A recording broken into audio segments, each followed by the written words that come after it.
Any other questions? No? Okay. Honorable Minister, I call on you now to give the closing remarks. Okay, thank you very much to the media fraternity. Thank you to the Deputy Chief of Police and the Assistant Commissioners and the other officers who were here, assistant officers who were there, and the Inspector was also there. Thank you very much for your presence. And I want to take the opportunity also to really big up the media because you have been always very, very diligent in what you do. What I would appreciate going forward is to know certain things that the minister cannot talk about. And I want to just dispel, because it's difficult. Because I'm one who believe that social media platforms, they are good. But I also believe that it has gotten to a point where social media actually has surpassed our intellectual capacity to an extent because the kind of things we put on social media and the intention of social media is very good to allow for better relationship to be forged. I mean, socially and within the business and community, irrespective as to how far you are from each other or the business space. But we use it to put things that are not true. To dispel that, I did not see it fit at the time when the request was made to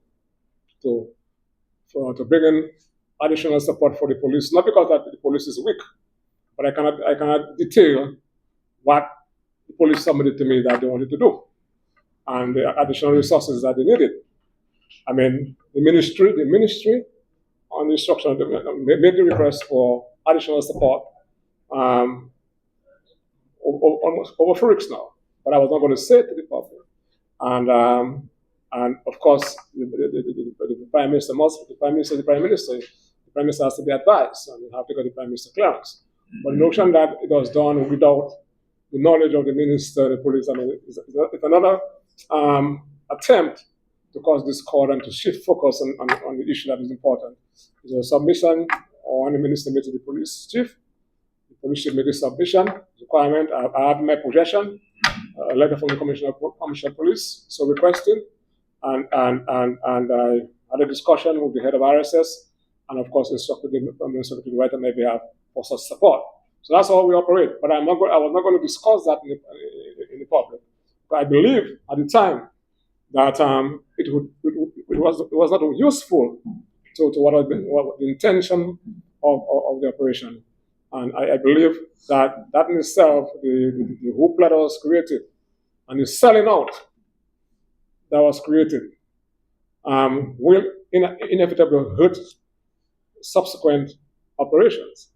And I want to say also there's a number of times we have had foreign troops on our soil in operation. And it had to be done, You know what I'm saying? And I was saying that the media has to understand that. And also the public has to understand that the right to know sometimes has to be balanced against national security and public interest. So it wasn't, I was not going to do it. And I was still, you can ask the PS and the police, I was still not inclined to have done it today. To be quite honest with you. Because my focus is to do everything possible to get the folks who are messing up our peace. And to say that, I wanted to say that finally as a close. So thank you very much for being here. All of us have a role to play in ensuring that we confront this threat to our peace. Gun violence is the priority focus of the ministry and the government insofar as the threat to our public peace and safety is concerned. Thank you very much.